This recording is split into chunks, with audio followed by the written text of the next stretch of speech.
Sandwiched between the shortest and the longest psalms in the whole of the 150 is today's psalm, which is Psalm 118.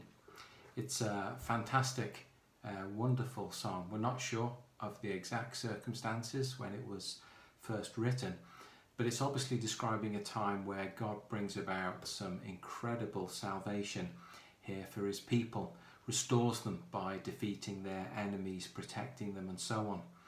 And the psalm, I think, if we can just break it down into 4 simple sections, which I've done, gives us, I believe, that the perfect plan, the perfect little pattern for us to use every single day of our lives when it comes to our relationship with God.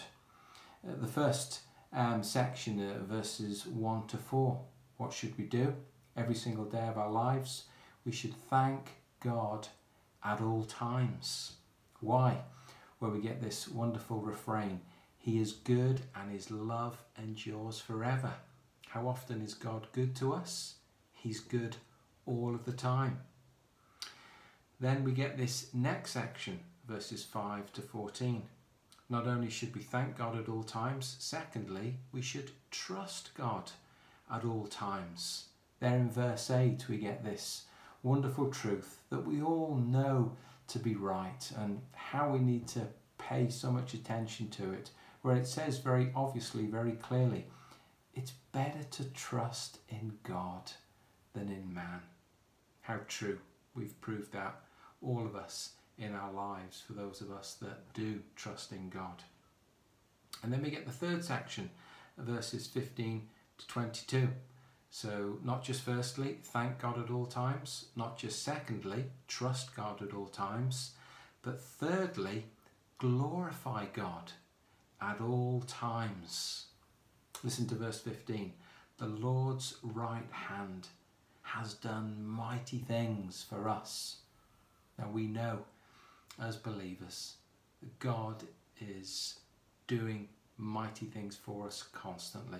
The greatest, mightiest thing, of course, he ever did was by sending his son Jesus to secure our salvation. And then fourthly, so not just thank God at all times, not just secondly, trust God at all times, not just thirdly, glorify God at all times, but fourthly, submit to God at all times, verses 22 to 29. And we get this wonderful, famous verse, in verse 24.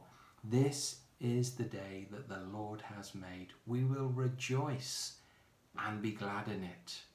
Whatever the day, whatever their circumstances, we'll submit to God and trust him for everything.